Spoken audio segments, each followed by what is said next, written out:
E com a graça de Deus, irmãos, nós começaremos hoje este estudo sobre este importante dom da profecia, importante dom espiritual, irmãos. Quero avisar os irmãos que o livro que nós tomaremos como base nesse estudo é a Bíblia, é a palavra de Deus, mas nós também pesquisamos, consultamos alguns autores, alguns livros, e dentre eles, irmãos, eu estou com alguns livros lá, dentre eles talvez o principal seja esse aqui, ó, o livro do Wayne Grudem, é um pastor americano, chamado Dom da Profecia, fala especificamente sobre esse dom. Eu falo do livro, irmãos, para se alguém quiser se aprofundar no assunto, quiser conhecer mais, saber onde buscar. Amém, irmãos? Vamos lá, abrir a palavra do Senhor, na primeira carta aos Coríntios, capítulo 14, que é o principal texto do Novo Testamento, que fala especificamente sobre o dom da profecia. Na verdade, irmãos, Paulo aqui, o objetivo dele era falar sobre a ordem no culto, porque o dom da profecia que havia ali com alguns irmãos na igreja de Corinto estava sendo usado de forma inadequada. Então Paulo ele vai orientar a igreja, irmãos, sobre o correto uso desse dom, mas ao mesmo tempo, irmãos, que ele estava corrigindo a igreja sobre o uso do dom, ele estava nos ensinando sobre o dom, né? Ele estava ensinando sobre a importância do dom espiritual. Então Paulo, como ele disse aos Tessalonicenses, ele não estava aqui dizendo para acabar com esse negócio de profecia, mas que as profecias deveriam ser feitas de forma correta, de forma bíblica. Amém? 1 Coríntios capítulo 14, nós vamos ler do versículo 24 em diante, até o 33. A Bíblia diz assim: mas, se todos profetizarem, e algum indouto ou infiel entrar, de todos é convencido, de todos é julgado. Os segredos do seu coração ficarão manifestos, e assim, lançando-se sobre o seu rosto, adorará a Deus, publicando que Deus está verdadeiramente entre vós. Que fareis, pois, irmãos? Quando vos ajuntais, cada um de vós tem salmo, tem doutrina, tem revelação, tem língua, tem interpretação. Faça-se tudo para a edificação. E se alguém falar língua estranha, faça-se isso por 2 ou quando muito 3, e por sua vez haja intérprete. Mas, se não houver intérprete, esteja calado na igreja, e fale consigo mesmo e com Deus. E falem 2 ou 3 profetas, e os outros julguem. Mas, se a outro que estiver assentado ou for revelado alguma coisa, cale-se o primeiro. Porque todos podereis profetizar uns depois dos outros, para que todos aprendam e todos sejam consolados. E os espíritos dos profetas estão sujeitos aos profetas. Porque Deus não é Deus de confusão, senão de paz, como em todas as igrejas dos santos. Amém. Primeiramente, irmãos, eu quero dizer aos irmãos que o nosso objetivo, o objetivo desse estudo na nossa igreja, é estimular os irmãos a buscarem o dom da profecia. Cremos, irmãos, que esse dom é importante para o propósito que Deus tem para a sua igreja. O que é o dom da profecia, irmãos? Ou qual a sua importância para a igreja hoje, ou como usá-lo de forma bíblica? É nisso que nós vamos nos deter, irmãos, nesse estudo, provavelmente hoje até o final do mês de fevereiro. Profecia, irmãos, é uma mensagem que vem de Deus e que ela visa edificar, consolar e exortar. E exortar ali é no sentido de encorajar alguém. Alguém pode ouvir, irmãos, que a gente vai falar aqui hoje e às vezes interpretar de forma equivocada. Alguém pode dizer assim: pastor, o senhor já teve alguma experiência de entregar uma profecia para alguém, uma mensagem para alguém? Sim, eu já tive, irmãos, algumas vezes. Individualmente, era para uma pessoa. Eu me lembro que eu estava num culto ali na Brasilândia 1, na nossa igreja na Brasilândia, E Deus colocou algo muito forte no meu coração. Eu olhava para aquela moça e ficava incomodado. Ela estava sentada, irmãos, como as demais pessoas. Mas eu olhava para ela, eu vi uma tristeza no coração dela. Parece que Deus mostra o coração da pessoa. E aí, no final do culto, eu falei com ela ali. E graças a Deus, irmãos, aquilo que Deus falou com ela aquele dia, irmãos, aconteceu. Ela estava triste na parte sentimental. E Deus falava com ela que ia preparar alguém para ela. Mas sem falar nome, sem falar nada, irmãos. Simplesmente alguém que faria obra junto com ela. Alguém que seria uma bênção para ela e ela seria para ele. Hoje, irmãos, ela está casada com um presbítero na igreja, ele já veio, já pregou aqui na chácara inglesa. Então, irmãos, como também, uma vez eu estava orando, irmãos, e Deus deu uma mensagem, Deus me deu até o versículo, irmãos, que eu devia falar, 2 Coríntios 7, 10. E aí ficou aquilo no meu coração, irmãos, eu não entendia. Isso foi numa segunda-feira, e quando chegou no sábado, irmãos, eu fui num culto ali na Lapa. Era um culto da mocidade, na Lapa, e quem dirigia a mocidade era o pastor Daniel Alves. E ele deu oportunidade para que eu falasse, irmãos, e aí eu entendi que aquela mensagem que Deus tinha me dado era para a mocidade da Lapa, e era uma mensagem para o grupo, coletivamente. Então, irmãos, esse é o propósito da profecia. O pré-requisito, irmãos, aquilo que nós precisamos para buscar o dom da profecia, irmãos, é o amor. É o amor. Porque você está buscando algo, irmãos, que não vai edificar você mesmo, vai edificar outra pessoa ou outras pessoas. Não visa, irmãos, a edificação própria. O dom da profecia, irmãos, ele não serve para dar status para ninguém, para colocar ninguém em cima de um pedestal. Pelo contrário, irmãos, a pessoa às vezes sofre para poder edificar o outro, edificar a igreja. E hoje, irmãos, nesse estudo, nosso ponto de partida, ele será, irmãos, entendermos as diferenças que haviam do profeta do Antigo Testamento para o profeta do Novo Testamento. Porque tem gente que acha, irmãos, que se Deus levantar ele como profeta hoje, ele vai ser como Elias, como Jonas, como Miqueias, e a gente vai ver que não existe mais profeta naquele estilo e com aquelas características. Jesus disse, irmãos, em Mateus 11, 13, que João Batista foi o último dos profetas.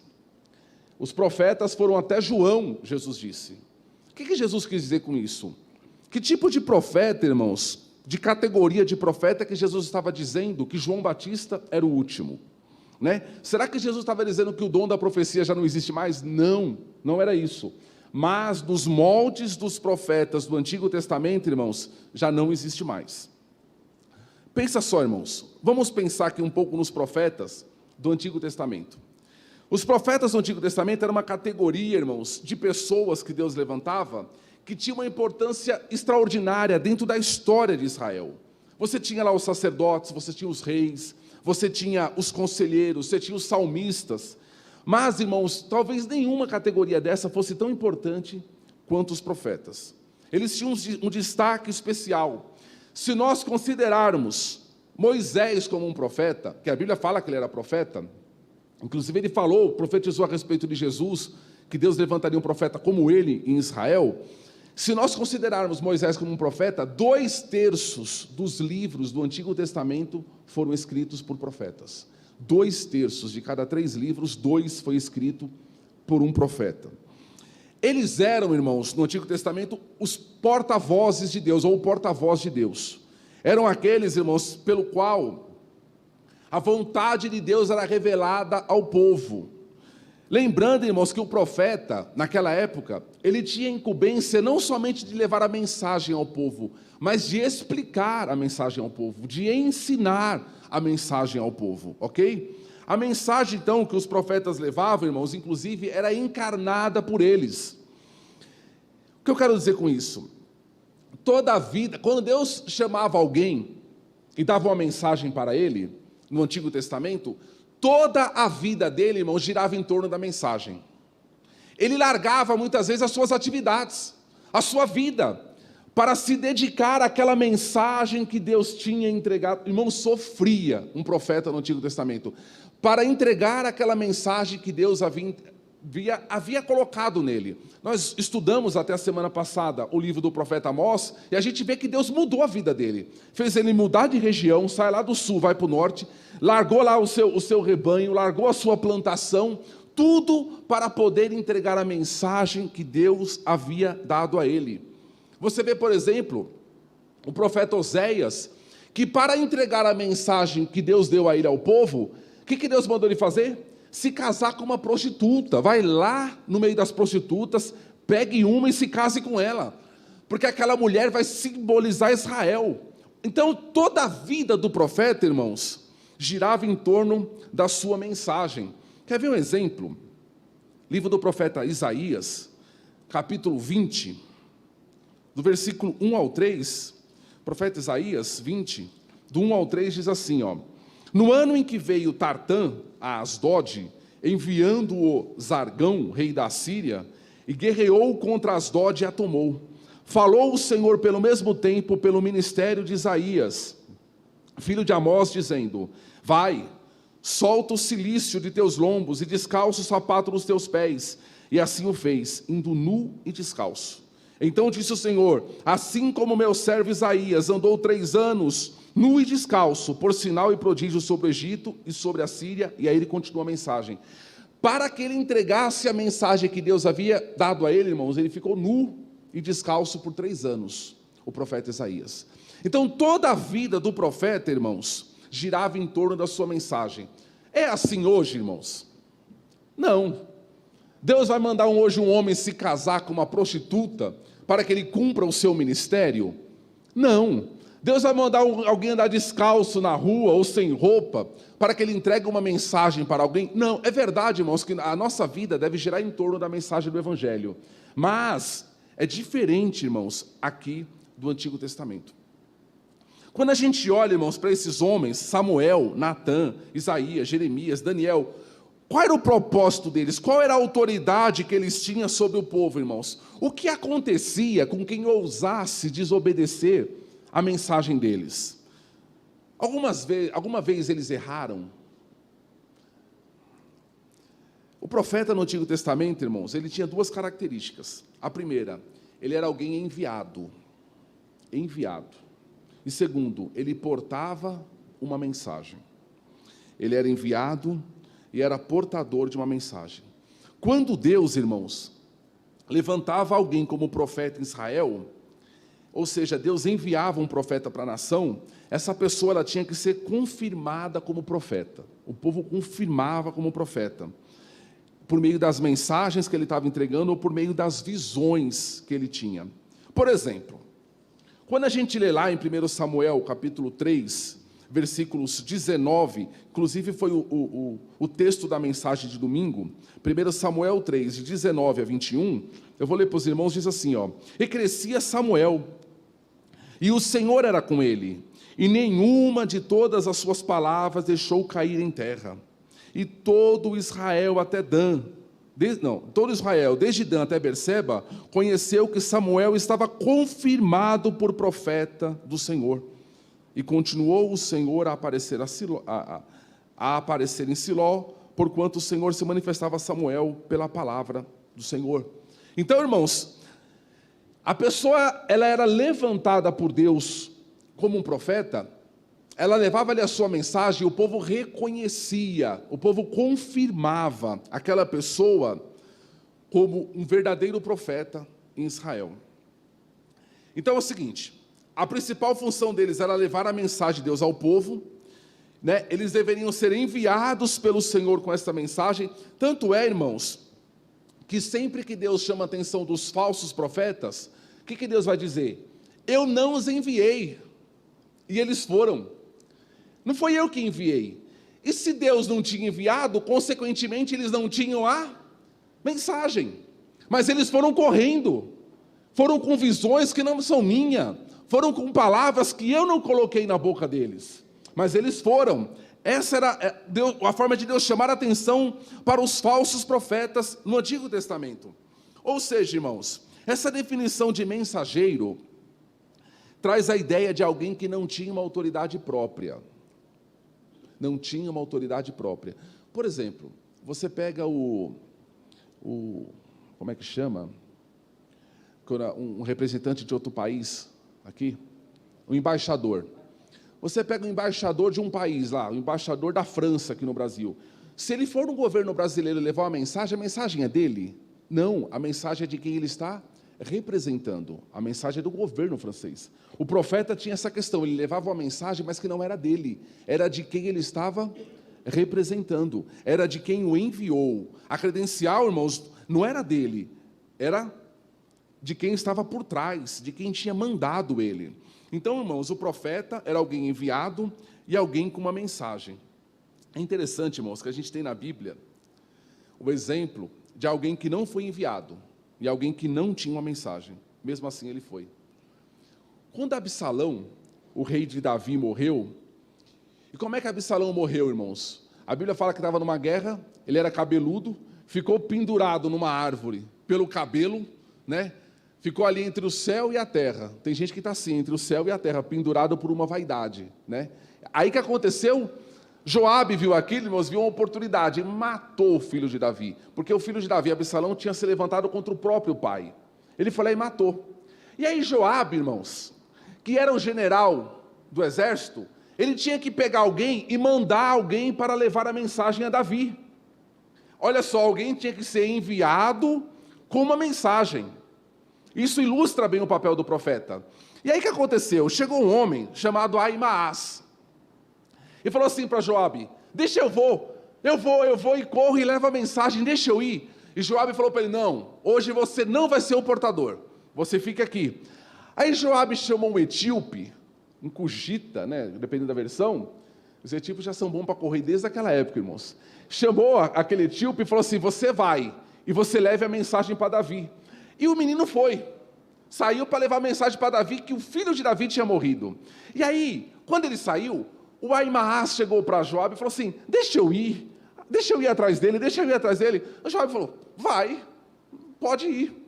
Ele saiu correndo, no sentido de Davi, e a Bíblia fala que no meio do caminho ele ultrapassou o etíope, e correndo, chegou lá, e Davi estava lá no palácio com seus soldados, e aí viram um menino correndo, falaram: Davi, alguém vem correndo, veio um mensageiro aí. Eles sabiam que tinha alguma mensagem chegando, e a mensagem era da guerra. E aí alguém olhou e falou assim: pelo jeito de correr é Aimaas. E aí o rapaz chega, Davi fala: e aí? Fala: eu estava lá na guerra, mas não sei o que aconteceu. Vem outra aí atrás, que a mensagem não está comigo, a mensagem... Tem gente que é tão bom para correr, irmãos, mas ele não foi enviado e ele não tem a mensagem. É um falso profeta. A mensagem está comigo, está com outro aí atrás. Aí Davi, fica do lado aqui, miserável. Aí chegou outro, irmãos, aí outro que chega, ele chega com uma mensagem realmente do que tinha acontecido, e aí Davi começa a chorar, toda aquela história. Então um profeta era alguém enviado e alguém com uma mensagem. No Antigo Testamento, irmãos, as palavras dos profetas eram as palavras de Deus. A palavra do profeta era a palavra de Deus. Quando Deus confirmava, irmãos, alguém como profeta em Israel, ou seja, quando o povo reconhecia que as palavras do Senhor estavam na boca dessa pessoa, só haviam duas possibilidades. Quando alguém profetizava em Israel, antes de Deus confirmar, quando alguém entregava a mensagem em Israel, irmão, só tinha duas possibilidades. Ou aquela palavra se cumpria, e aquele homem seria confirmado como profeta, ou aquela palavra não se cumpria, e se não se cumpria, o que acontecia? Deuteronômio 18 e 20, mata ele. Se alguém se levantasse em Israel com uma mensagem que não fosse de Deus, que ela não se confirmasse, ou se ela estivesse fora, contra a lei de Moisés, por exemplo, vamos seguir outros deuses, mata este homem, ele deveria ser morto. Por isso, irmãos, o profeta, ele era uma autoridade em Israel. O profeta, irmãos, por isso que a gente falou domingo, a gente repete aqui hoje, por isso que os profetas do Antigo Testamento, eles falavam: eu digo. Quem estava dizendo? Deus. Eu faço. Quem estava fazendo? Deus. Eu envio. Quem estava enviando? Deus. Então eles falavam em nome de Deus, eles falavam como se fosse Deus falando. A gente vai ver, hoje uma profecia deve ser entregue assim? Não. E a gente vai ver por quê mais para frente. Não. Ok, irmãos? Então, A gente deve se lembrar, irmãos, que os profetas do Antigo Testamento viveram numa época que tinha a Bíblia. Pelo contrário, as palavras deles iriam compor a Bíblia, e eles nem sabiam disso, eles não tinham essa consciência, mas as palavras que eles estavam falando, as visões, as mensagens, as revelações, iriam compor o livro sagrado. Por isso, irmãos, que eles tinham tanta autoridade. Então, a autoridade desses homens era totalmente revestida de autoridade de Deus, a mensagem desses homens. Desobedecer um profeta era desobedecer a Deus. Para os irmãos terem ideia, irmãos, da autoridade que tinha um profeta em Israel, quando Deus falou para Samuel: Samuel, pegue o chifre, aí enche o chifre de azeite, o vaso de azeite, e vai lá na casa de Jessé, que você vai ungir um dos filhos dele rei sobre Israel. A Bíblia fala que Samuel encheu o vaso ou o chifre de azeite, foi para onde, irmãos? Qual é a cidade de Davi? Belém. Quando ele chega na cidade de Belém, o que aconteceu? Os líderes da cidade se reuniram e foram até Samuel e perguntaram para ele o seguinte: é de paz a tua vinda? Por quê? Porque a chegada de um profeta era como se fosse ser a chegada de Deus ali da cidade. E muitas vezes o profeta ia, irmãos, porque Deus tinha revelado algum pecado, e às vezes alguém, ou uma família tinha que ser destruída, tinha que tirar o mal do meio de Israel. Às vezes a chegada de um profeta, irmãos, era a chegada do juízo de Deus. Então, o povo temia na presença de um profeta. Fala, será que ele veio matar alguém? Será que ele veio condenar alguma família? Por isso que falava, é de paz a tua vinda? E aí Samuel respondeu, sim, é de paz. Não havia, irmãos, possibilidade das palavras de um verdadeiro profeta ser julgada pelo povo. Pelo contrário, eram as palavras dos profetas que julgavam o povo. Eles não tinham como julgar, vamos ver se o que Samuel, não, era a palavra de Deus. A chegada de um profeta, a voz de um profeta era a voz de Deus. O que se julgava, irmãos, no Antigo Testamento, era se o profeta era verdadeiro ou falso. Uma vez que o profeta era verdadeiro, irmãos, tudo o que ele falava tinha autoridade divina, poder de Deus, palavra de Deus. Então, ou era o profeta verdadeiro confirmado com essa autoridade, ou era um falso profeta e deveria morrer. E hoje, irmãos, se alguém entregar uma profecia e não se cumprir, mata a pessoa. Você vê que tem muita diferença de um profeta do Antigo Testamento para um profeta hoje? Não tem nada a ver uma coisa com a outra? Irmãos, a gente começa a observar tudo isso, a gente vê que é muito claro a diferença. A gente crê no dom da profecia, mas a gente deve buscar esse dom, irmãos, de maneira adequada, pensando biblicamente qual é a sua função para a igreja hoje. Quando você olha para o Novo Testamento, existe algum texto no Novo Testamento que vai equiparar, que vai dar equivalência de um profeta do Antigo Testamento para o Novo Testamento? Não, claro que não.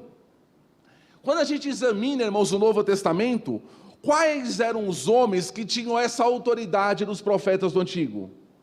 Os apóstolos, os 12 apóstolos. Eles sim tinham uma autoridade nas suas palavras que equivaliam, irmãos, ao profeta do Antigo Testamento. Tanto é que o nome apóstolo significa enviado. É por isso, irmãos, que nós, Assembleia de Deus, nós não concordamos com o cargo de apóstolo hoje. Porque a gente vai ver na Bíblia, um apóstolo hoje, irmãos, ele tem que ser considerado um profeta do Antigo Testamento. Nas palavras dele, ele tem que ter a autoridade de Deus, divina, ele não pode errar. A gente pode errar hoje, a gente erra, irmãos. A gente erra. Porque, irmãos, hoje a gente tem a Bíblia fechada, irmãos. A nossa vida tem que ser pautada pela palavra, nós podemos errar. Um pastor hoje, nós não temos a autoridade que eles tinham, de o Espírito Santo encher de tal forma que as palavras serem totalmente divinas. Não tem isso, irmãos, mas hoje o cânon foi fechado. Então, irmãos, a maior semelhança hoje, irmãos, é só para a gente estabelecer essa base, irmãos. Não existe profecia como no Antigo Testamento. Amém? E aí, terça que vem, a gente vai ver a profecia mesmo, né? O conteúdo de uma profecia hoje. Então, irmãos, a maior semelhança que há de um profeta do Antigo Testamento e os apóstolos do Novo Testamento, qual que é? Eles foram usados para escrever a palavra. Os apóstolos tinham noção, irmãos, de que a palavra deles viraria a Bíblia que temos hoje? Não. Mas Deus estava trabalhando, Deus estava usando eles para falar com autoridade, com perfeição, com inerrância, com palavras eternas. É por isso que a gente não concorda, irmãos, eu volto a dizer, de chamar ninguém de apóstolo hoje, irmãos. Também, irmãos, a gente deve rejeitar qualquer pessoa, irmãos, que acha-se como um profeta do Antigo Testamento. Você já viu alguém que entrega uma profecia e fala assim, ó, e tem mais, se não crer no que eu estou falando, vai morrer. Já viu alguém falando assim? Se não crer, Deus vai ferir. Se não crer, Deus vai matar. É mentira, irmãos. Pode virar as costas com a consciência tranquila e ir embora em paz. Não tem ninguém hoje com essa autoridade. Não existe, irmãos, não existe. Ok? Pode ficar com a consciência tranquila. Vai morrer. Não, você vai morrer, irmão, se você desobedecer isso daqui, ó. Você vai ficar ferido se você desobedecer isso daqui. Aí o negócio, aí o bicho pega. Mas, irmãos, se você desobedecer a palavra daqueles profetas que está aqui, ou daqueles apóstolos que está aqui, aí o negócio fica feio, porque aqui é a palavra de Deus. Agora, hoje em dia, irmãos, os apóstolos, irmãos, foram os únicos no Novo Testamento com essa autoridade.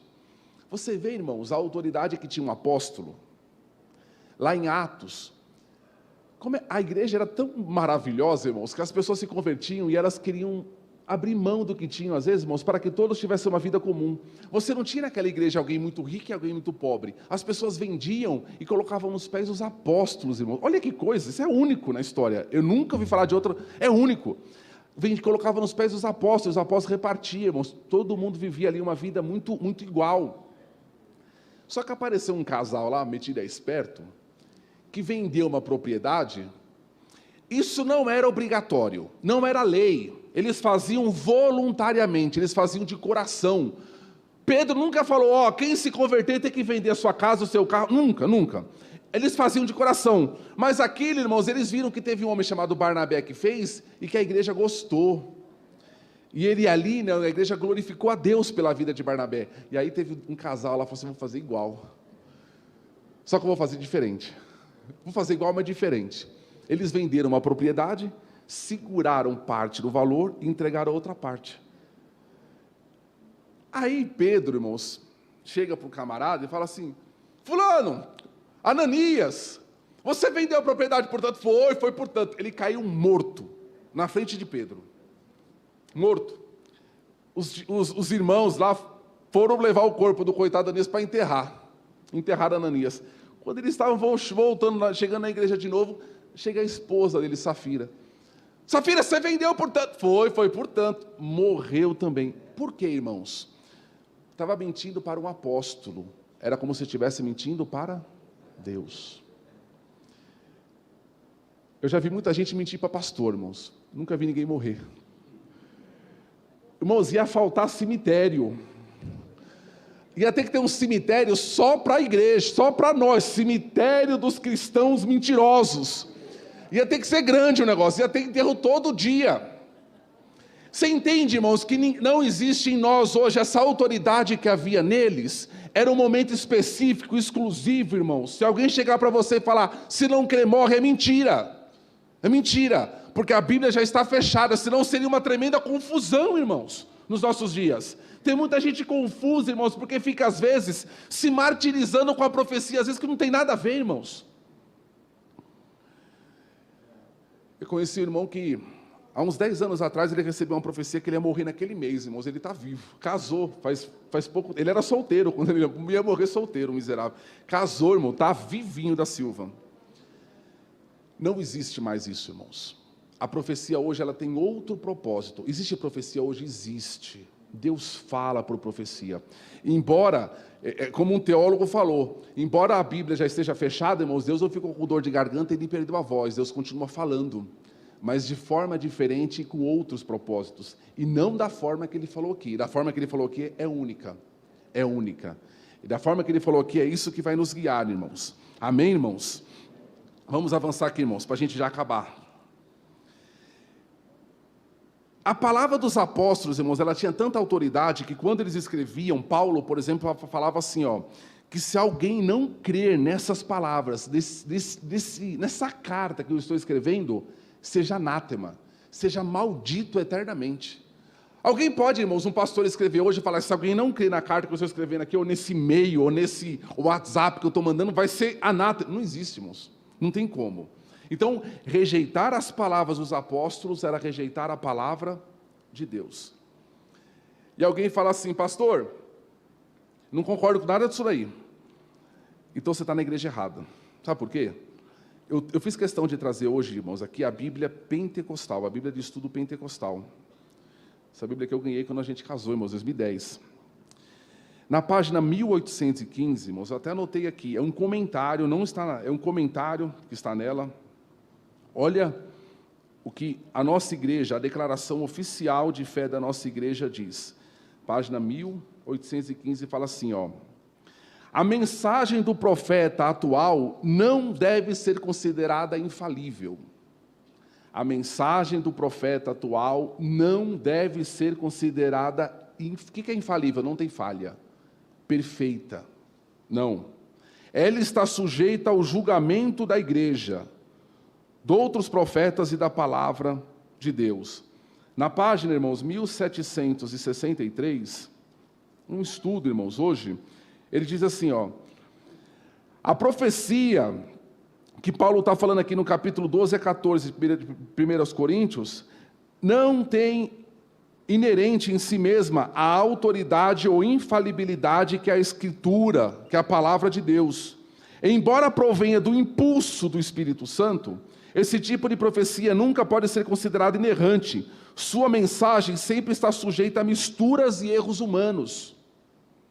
Por isso, a profecia da igreja nunca poderá ser equiparada com as Sagradas Escrituras. Além disso, a profecia em nossos dias não poderá ser aceita pela igreja local até que os seus membros julguem o seu conteúdo para averiguar a sua autenticidade. Não existe mais nenhuma profecia que possa ser comparada com essa. Deus falou, pastor, e Deus não mente. Deus falou que eu vou casar com a fulana. A fulana não quer casar comigo, mas Deus vai mudar o coração dela, porque Deus não mente. Eu já conheci pessoas assim, você acredita? Deus falou comigo que eu vou casar contigo. Sai para lá. Não, mas Deus falou. Você vai casar. Mas eu não quero casar. Não, mas Deus vai mudar você. Profecia para isso, irmãos. Tem uma profecia na Bíblia que Paulo, Atos capítulo 21, chega um homem chamado Ágabo, os apóstolos estão ali reunidos, Paulo está junto, ele pega o cinto de Paulo, ele levanta o cinto de Paulo e fala assim, o homem a quem pertence esse cinto, sofrerá em Jerusalém, será preso, será entregue aos gentios, será morto. Aí, quando ele entrega aquela profecia, irmãos, os irmãos que estavam presentes, o que falaram para Paulo? Paulo, a gente não vai para Jerusalém, não. Não. Olha aí Deus falando contigo. Vamos mudar a rota. Vamos mudar o destino da viagem. O que Paulo fez, irmãos? Foi para Jerusalém. A vida do crente não é guiada por profecia. O que Paulo entendeu, irmãos? Paulo entendeu que Deus estava consolando o coração dele, encorajando o coração dele para enfrentar tudo aquilo que ele tinha para enfrentar. Não era para fugir, era para enfrentar. Eu vou lá, e Paulo foi. Aí aconteceu, Paulo foi preso, foi entregue, foi para Roma, tal, toda aquela questão lá. Tudo bem que depois ele foi solto, foi numa outra prisão que ele foi morto, mas enfim, irmãos, a vida do crente não pode ser guiada por profecia. Eis que você tem que vender o seu carro. Deus está falando para você vender o seu carro e comprar um melhor. Mas a tua renda dá? Vale a pena? Não, mas Deus falou. Ixi, Deus falou, vou soltar o cheque. E o fundo é com Deus. Você vai ver o cheque voltando carimbado 11 atrás, e você tendo que se acertar lá no banco. A vida do crente não é guiada por profecia. A profecia não nos guia, irmãos. As nossas decisões, irmãos, devem ser amparadas pela palavra e pelo bom senso. Pelo bom senso. A Bíblia vai falar sobre tudo, irmãos? Não. A Bíblia fala se você tem que ou não tem que tomar vacina do coronavírus? Não. Não está escrito em nenhum lugar da Bíblia. É o bom senso. Ah, eu vou orar para o profeta falar comigo se eu tenho que tomar vacina ou se eu vou virar alguma coisa. Não. É o bom senso. É a sabedoria que vem de Deus também para você decidir, mas com base na palavra. Você não vai esperar um profeta para falar se eu tenho que comprar, se eu tenho que vender, se eu tenho que mudar, se eu tenho que viajar. Não, é o bom senso. É a fidelidade a Deus, irmãos, e a mão de Deus vai te guiando, mesmo que você não veja, mesmo que ninguém fale, Deus vai te guiar, se você for fiel. O crente, irmãos, é guiado pela palavra de Deus, pelo Espírito Santo de Deus, irmãos. Quantas pessoas, irmãos, confusas, comprando o que não pode comprar. Vamos acabar. Existem hoje, irmãos, alguns registros de muçulmanos ali nos países árabes. Alguns muçulmanos têm se convertido a Cristo e eles têm dito que eles têm tido visões de Cristo. Cristo aparece para eles e eles têm uma experiência gloriosa com Cristo em visão e eles se convertem. O que eles fazem, irmãos, logo após essa experiência? Eles correm para a palavra. Isso pode acontecer? Claro que pode. Mas a partir daquele momento a vida deles vai ser guiada por outras visões? Não, pela palavra. Eles têm buscado o Evangelho, eles têm buscado a conhecer pela palavra aquele Cristo que lhes apareceu. Eles não guiam a vida dele por visões, por revelações. Visões pode acontecer? Pode, mas toda visão tem que te levar para cá. Toda visão vai te levar para a obediência, à profecia maior, às Escrituras. Então, irmãos, é isso. O que eu queria falar hoje era isso. Uma profecia dita num culto, ou dita para você, tem o mesmo peso das palavras dos profetas do Antigo Testamento, ou dos apóstolos do Novo Testamento? Não. As Escrituras são infalíveis, não estão sujeitas a erro, mas a profecia que vem pelo dom é falível. E a gente vai ver, irmãos, semana que vem, que, embora hoje muita gente se acha acima do julgamento do povo, irmãos, não, todo profeta, toda profecia tem que ser julgada pela igreja, tem que passar pelo crivo da igreja. Nós veremos, irmãos, que muitas vezes uma profecia, ela tem o peixe e o espinho. Você precisa comer o peixe e jogar o espinho fora. Paulo fala assim, não desprezeis as profecias, examinai tudo e fazer o quê? Retende o bem. E o mal? O mal você joga fora, o mal se descarta. Uma profecia hoje, irmãos, ela pode ter o bem e o mal, pode ter palavra de Deus e pode ter palavra de homem junto. E aí você vai ter que ter discernimento para... Ou às vezes, irmãos, não tome decisão nenhuma, só guarde no coração aquilo. Eu acho que é o melhor a fazer. Guarde no coração e deixe Deus falar. A semana que vem, irmãos, nós vamos acabar já, a gente vai ver sobre a fonte e o conteúdo das profecias. Naquela época, irmãos, Deus tomava a boca do profeta e falava exatamente aquilo que ele queria falar. Hoje, como é que funciona? Deus dá uma impressão. Deus dá uma impressão. É um pensamento que vem de Deus, ou uma visão que vem de Deus, mas que as palavras serão humanas. E nesse negócio de eu ter um pensamento de Deus, Deus pode me incomodar aqui para falar algo para alguém. Mas as palavras serão minhas. E nesse negócio das palavras serem minhas, eu posso acrescentar. Eu posso falar do meu jeito. Eu posso interpretar da minha maneira e às vezes não tem nada a ver. Você entende isso? Que Deus nos abençoe. Busquemos, irmãos, o importante dom da profecia para a igreja. Mas baseado, eu acho, irmãos, que se nós entendermos como a Bíblia fala do dom da profecia, irmãos, fica mais fácil para a gente receber. Acho que Deus vai poder nos dar sem que haja confusão em nosso meio.